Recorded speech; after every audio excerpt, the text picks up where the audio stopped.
What if you were told that an ordinary man agreed to portray Jesus Christ in a film, and from that moment on, his life was never the same?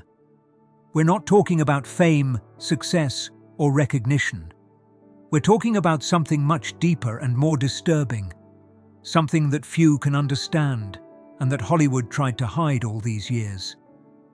Jim Caviezel, the actor who accepted the most challenging and controversial role of his career, went through experiences that defy any rational explanation. Events that transformed not only his professional trajectory, but the very essence of who he was. And the most shocking thing is that these transformations continue happening to this day, more than 2 decades after the original filming. What really happened to Jim Caviezel after portraying Jesus in The Passion of the Christ?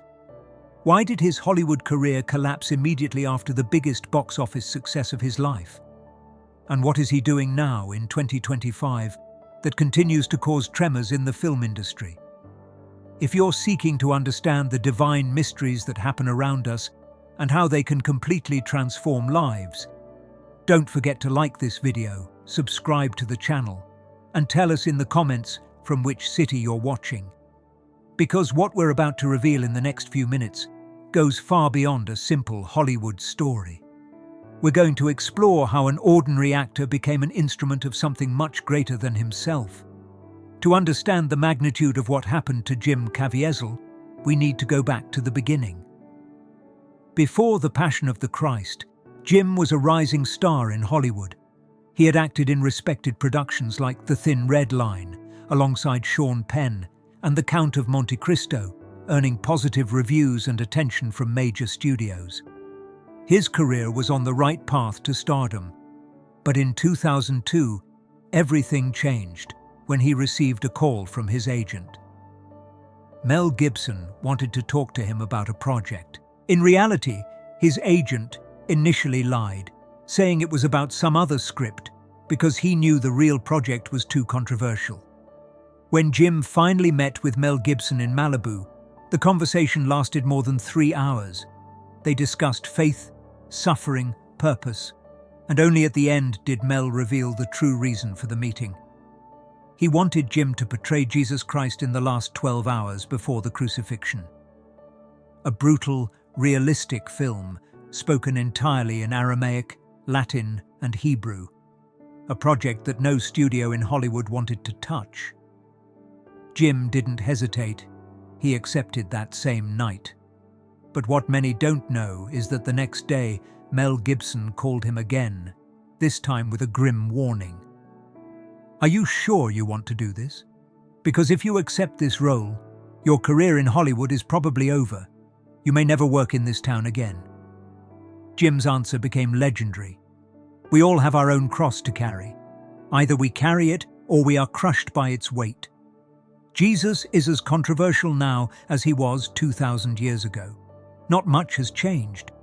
It was during that same conversation that Jim mentioned something that made Mel Gibson hang up the phone immediately, speechless. Jim was exactly 33 years old, the same age as Christ during the crucifixion. His initials were JC, Jesus Christ, Jim Caviezel. When he revealed this, Mel only responded, "You're scaring me," and hung up. But this wasn't the only impossible coincidence. Jim was born in Mount Vernon, Washington, the son of deeply Catholic parents. His surname, Caviezel, is of Swiss origin, from the Romansh region. Since childhood, he attended Mass regularly, but admitted later that his faith was more cultural than personal. He followed the rituals, but didn't deeply understand what it meant to have a real relationship with God. His life took an unexpected turn when a foot injury ended his aspirations of being a professional basketball player. He was playing against John Stockton, future NBA star, and realized he would never reach that level. It was then that, at 19 years old, while watching a movie in a theater, he felt something he described as an inexplicable peace.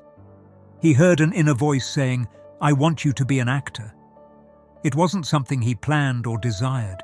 It was a calling, and although he didn't fully understand it at that moment, he obeyed.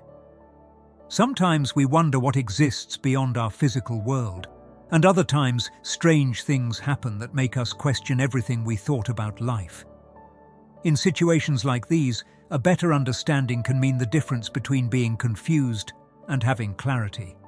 That's exactly what our ebook, The Secret of Jesus' Apparitions, offers. Consider acquiring this incredible material for a symbolic value. This exclusive material offers keys to decipher divine signs and understand how Christ manifests in our days. Your contribution allows us to maintain this independent research work. The link to acquire the material is available in the pinned comment. For years, Jim struggled in Hollywood, doing small roles, working in low-budget productions, until he finally got his big moment in The Thin Red Line, directed by Terrence Malick. He almost gave up before that role. He had told his wife that if he didn't get that opportunity, he would return to Washington and abandon acting. But he got it, and his career began to take off. However, none of this prepared him for what was about to happen when he accepted to portray Jesus. The preparation for the Passion of the Christ wasn't just physical or technical. It was a spiritual journey that began to transform Jim Caviezel even before the first scene was filmed. Mel Gibson established something that had never been done in a Hollywood production. He brought a Catholic priest to the set and organized daily masses in Latin before filming.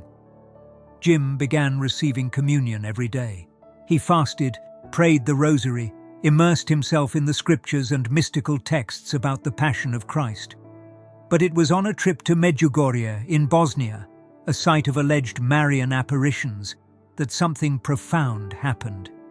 Jim visited the place twice before filming. On the second visit, he met Father Jozo Zovko, a priest who had been imprisoned and tortured by the communist regime because of his faith. When the two met, Father Jozo placed his hands on Jim's shoulders, and Jim did the same. In that moment, Jim felt clear words in his heart. "I love you, brother." This man loves Jesus. Father Jozo, who didn't know who Jim was, turned to his interpreter and asked in Croatian who this man was, because he wanted to talk to him. That encounter marked the beginning of a friendship that lasts to this day, but it also marked an irreversible internal change in Jim Caviezel.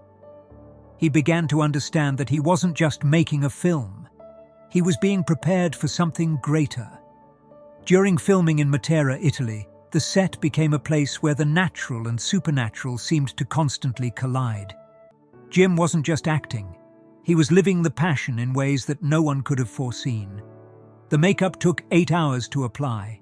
He woke up at 3 in the morning every day for months. His body was covered with artificial wounds, fake blood, painted bruises. But soon, the wounds became real. During the scourging scene, one of the whips, which should have passed close to Jim's body without touching it, accidentally hit him. The tip of the whip tore his skin, leaving a cut of 35 centimeters on his back. The pain was so intense that Jim fell to the ground, breathless, unable to breathe. He described the moment saying, "I saw God." That wasn't the only real injury. During the scene where Jesus carries the cross, the solid wooden cross weighing 68 kilos, fell on Jim, dislocating his shoulder.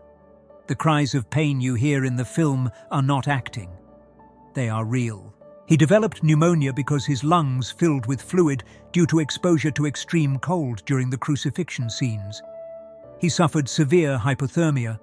His hands and feet were injured by the stage nails which, although they didn't pierce his skin, caused constant pressure and pain. But none of this compares to what happened in the crucifixion scene. Jim was nailed to the cross at the top of a hill. The sky, which was clear minutes before, suddenly darkened. Heavy, low clouds covered the place. Then, without warning, lightning struck the cross. Jim felt a wave of energy course through his entire body. His hair stood on end. Witnesses described seeing Jim's body light up and fire burning on both sides of his head. About 250 people witnessed the event. Everyone was in absolute shock. But Jim wasn't seriously injured, and that wasn't the only lightning strike. He was struck twice during filming. The second time happened during the Sermon on the Mount. What makes this even more disturbing is something Jim revealed years later in an interview. He said there was a specific day when he didn't receive communion before filming. It was exactly that day when lightning struck him. He believes it wasn't a coincidence. It was a spiritual warning. Mel Gibson, in turn, began to perceive that something beyond human control was happening on set. He himself was seen leaving the scene during intense moments, walking alone, praying or crying. Crew members reported feeling a presence on set. Not something visible, but something palpable. Some people felt inexplicable nausea during certain scenes. Others described waves of emotion that overtook them for no apparent reason. There were reports that during the filming of the resurrection scene, an inexplicable light appeared inside the stage tomb. Cameras captured the vibration, but no seismic activity was recorded in the region. The light was described as liquid gold, flowing from inside the tomb. Some crew members reported temporary blindness after looking directly at the light. Others felt electrical shocks coursing through their bodies. A production assistant, who identified as a devout Muslim, fell to his knees, claiming to have seen a figure inside the light. He said the figure spoke to him in a language he didn't understand, but somehow comprehended. He later converted to Christianity. During the filming of The Last Supper, a production assistant named Maria Gutierrez reported an event that haunts her to this day. She brought water to Jim during a break. When he thanked her, his voice was completely different, deeper, with an accent she couldn't identify. When she mentioned this to him later, Jim didn't remember the conversation. It was as if, for brief moments, he transformed into another person. The filming lasted months, and each day was a physical and spiritual battle. Jim lost weight drastically. His body was covered in bruises, some real, others makeup. But the makeup artists began to have difficulty distinguishing between what was artificial and what was real. There were moments when wounds they had applied mysteriously disappeared without anyone removing them. They would return and discover they simply weren't there anymore. When the film was finally completed, Jim Caviezel was no longer the same man who had started that journey. He had been transformed, broken, rebuilt, and the world was about to witness the fruit of that suffering. When The Passion of the Christ premiered on February 25, 2004, Ash Wednesday, no one was prepared for what would happen. The film didn't have the traditional Hollywood release with red carpet and television program interviews. Mel Gibson had been rejected by all the major studios, so he financed the $30 million from his own pocket. He knew he was taking a huge risk. If the film failed, it would be a personal financial disaster. But he wasn't doing this for money. It was a mission. The marketing strategy was completely different from anything Hollywood had ever seen. Mel ignored film critics and went straight to churches.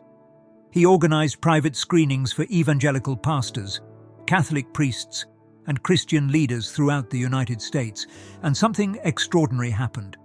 But while the film exploded at the box office, something very different was happening with Jim Caviezel. In the first weeks after release, he expected his career to take off. After all, he had starred in one of the biggest cinematic successes in history. The film would eventually gross over $612 million worldwide, becoming the highest-grossing R-rated film of all time at that time. But Jim's phone didn't ring.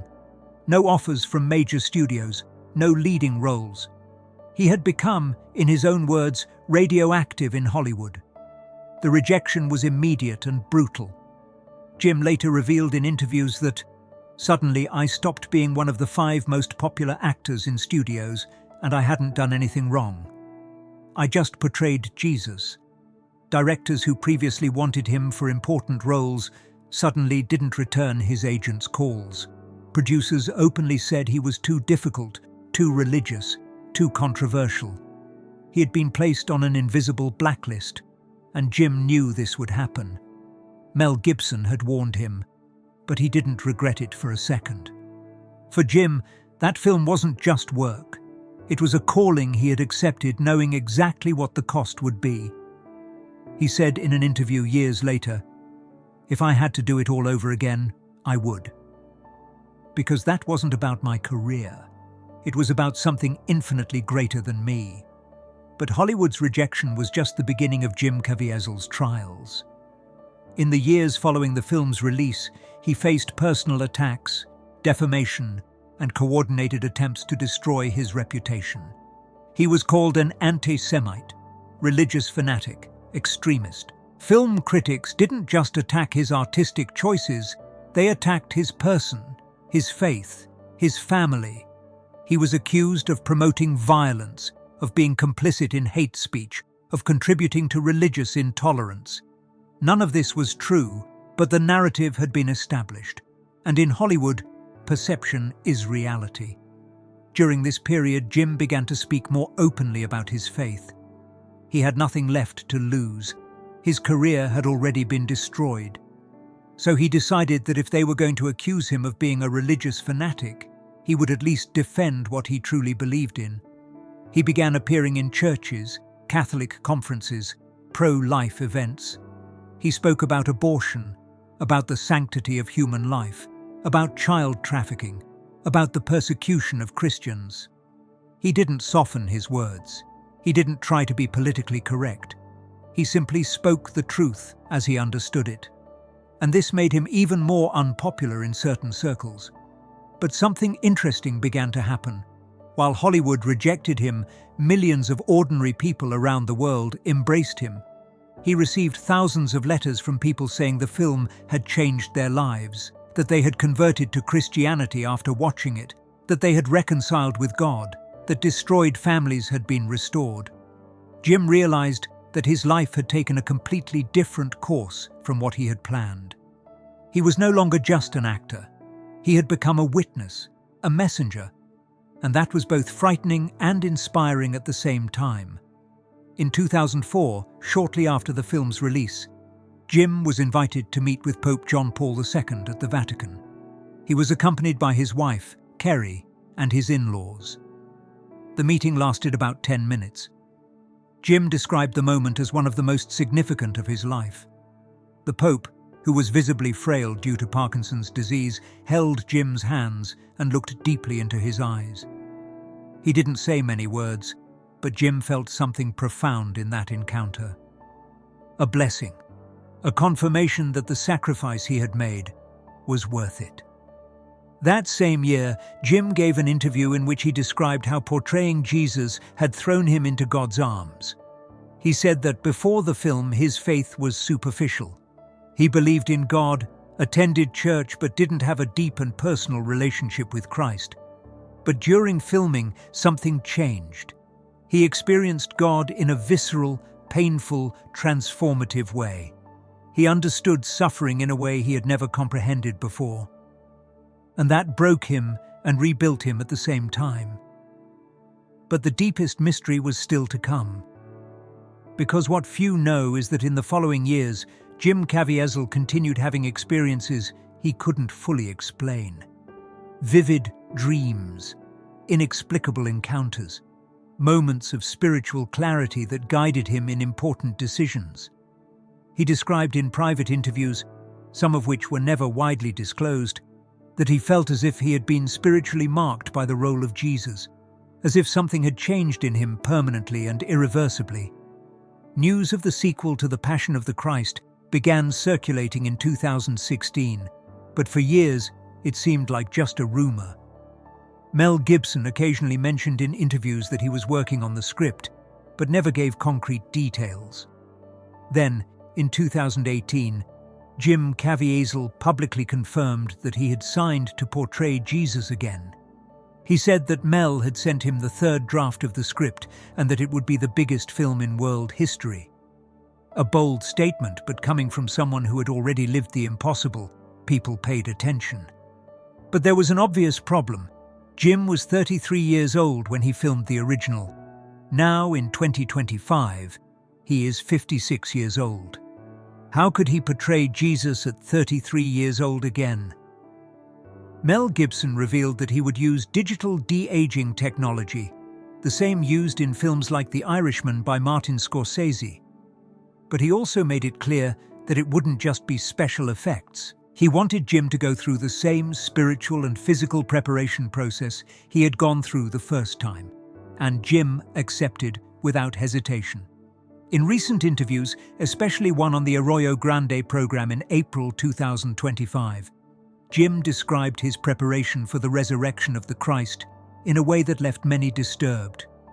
He said he wasn't preparing to act as Jesus. He was asking Jesus to act through him. He was fasting, praying the rosary daily, receiving communion every day on set. He was reading the Screwtape Letters by C.S. Lewis, a book about spiritual warfare written from the perspective of a demon trying to corrupt a Christian's soul. Jim said the book helped him understand the subtle influence of evil and prepare for the spiritual confrontation he believed he was about to face. Mel Gibson is creating a cinematic experience that aligns with the Christian liturgical calendar. He wants people to live the resurrection in real time, the same way the first disciples lived it. But the question that remains is, why was Jim Caviezel really removed? Some speculate that his spiritual intensity frightened the financiers. Others believe that real scheduling conflicts with another project, possibly the film 0 AD in which he plays King Herod, made his participation impossible. But there are also those who whisper something more disturbing: that Jim was being prepared for something that exceeded the limits of what is considered safe or healthy. That he was willing to go to spiritual depths that could put at risk not only his mental health but his very soul. Regardless of the real reason behind his departure, one thing is clear. Jim Caviezel was never the same again after portraying Jesus in 2004, and he never will be. His life took a course that few actors experience. He is no longer just a performer. He has become a symbol. For some, he is a modern martyr, someone who sacrificed his career for his convictions. For others, he is a fanatic, someone who took faith too far and paid the price. But for Jim, the answer is much simpler. He believes that God called him for that role in 2004 for a reason, and that everything that has happened since then, the suffering on set, the lightning strikes, the wounds, Hollywood's rejection, the years of ostracism, the unexpected return with Sound of Freedom, and now the mysterious departure from the resurrection of the Christ, all of this is part of a greater plan that he cannot see completely, but in which he trusts. In an interview in July 2025 at Rock Church in San Diego, Jim made a statement that sums up his life philosophy. He told the crowd, "On earth they will soon forget you when you're no longer at the top. They'll cheer like crazy until you fall, and then their praise will cease. God doesn't. He never forgets, and, in his Hall of Fame, just for believing in his Son, your name will be there forever." He continued, "Don't trade the heavenly hall for all the famous names on earth or for the glory they share. I'd rather be unknown here and have my name up there." These words reveal the complete transformation of a man who once pursued fame and success, but found something infinitely more valuable: purpose, eternal meaning, and the certainty that his suffering was not in vain. Today, in October 2025, Jim Caviezel continues to be an enigmatic and polarizing figure. He's no longer in Hollywood headlines. He doesn't appear on red carpets or conventional interview programs. But he's far from silent. In recent months, Jim has intensified his appearances in churches and Christian conferences throughout the United States. In February 2025, he spoke to more than 1,000 people at Holy Trinity Church in Ladera Ranch, California. His message was described by Father Michael St. Paul, the church's pastor, as the best pro-life speech he had ever heard. Jim didn't soften his words. He spoke openly about the horror of human trafficking, about the destruction of the family, about the spiritual battle happening in our culture. He said that, "If you tear down the family, you tear down the culture, and then we are destroyed." God's children are no longer for sale. I can't stop. I won't stop spreading this message. The audience gave him a prolonged standing ovation. Many were crying, not because he said something politically correct or comforting, but because he said something true. And in an age of comfortable lies, truth sounds like radicalism. But what few realize is that Jim Caviezel's journey isn't just about activism or defending causes. It's about something much deeper. It's about a man who had an encounter with the divine and could never again live a normal life. Sources close to Jim, people who spoke under condition of anonymity because Jim rarely gives detailed interviews about his private spiritual life, reveal that he continues having experiences that defy explanation. Prophetic dreams about future events that later come true. Moments of supernatural clarity during prayer, where he receives specific direction about important decisions. Encounters with people who appear in his life at the exact moment he needs help or guidance, and then disappear without leaving traces. He doesn't speak publicly about these things because he knows he would be ridiculed. But those close to him say that Jim lives in two worlds simultaneously. The physical world, where he is husband, father, actor, and the spiritual world, where he is constantly aware of invisible forces, battles that happen beyond the veil of material reality. This sounds like madness to many, but for those who study the history of saints, of mystics, of those who had deep encounters with God, this type of experience is strangely familiar. Jim doesn't consider himself a saint. He describes himself as a sinner, transformed by grace, a wolf that was tamed. But he also doesn't deny that something extraordinary happened to him and continues happening. In interviews, when pressed about his spiritual life, he usually deflects or responds with humility. But there are moments when he lets glimpses escape of what is happening inside him. Like when he said in an interview, "I'm not portraying Jesus. I'm asking him to act through me." Or when he described his preparation for the sequel to The Passion of the Christ as entering battle, a spiritual war. What makes Jim's story even more fascinating is the pattern of resistance he faces.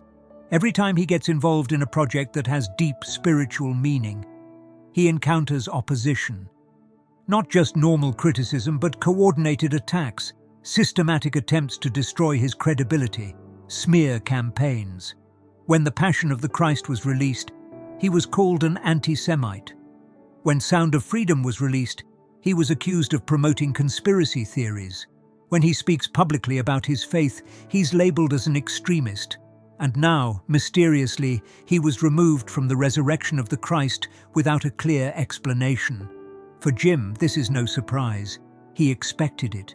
Mel Gibson warned him more than 20 years ago, and Jesus himself warned his followers, "If the world hates you, know that it hated me before it hated you." Jim sees his life through that lens. He's not surprised by the opposition. He expected it. And in a strange way, it confirms that he's on the right path. Because if he were doing something safe, something that didn't threaten anyone, he wouldn't encounter so much resistance. But when you touch truths that challenge established powers, when you expose darkness, when you speak about topics that people would prefer to keep hidden, you become a target. And Jim consciously accepted that role. He knew what he was doing when he accepted to portray Jesus. He knew what he was doing when he decided to speak openly about child trafficking. He knew what he was doing when he refused to stay silent about his convictions. And he paid the price. But he doesn't regret it. There is something deeply biblical about Jim Caviezel's story. It mirrors the stories of the Old Testament prophets, men who were called by God for impossible missions, who were rejected by their own people, who suffered for speaking the truth, but who remained faithful to the end. Jim doesn't compare himself to those men. He would be the first to say he's unworthy of such comparison. But the pattern is there: the calling, the obedience, the suffering, the persecution, the faithfulness, and the promise of reward not in this world, but in the next.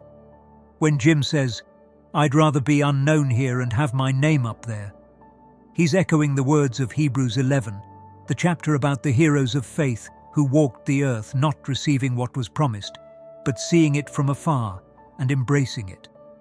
They confessed that they were strangers and pilgrims on earth. People who say such things make it clear they are looking for a homeland. Jim Caviezel is a pilgrim. He doesn't belong to Hollywood. He never belonged. He was called for something different, something higher, something eternal. And although that cost him his career, his reputation in certain circles, and possibly even opportunities we'll never know about, he gained something that no amount of fame or money could buy.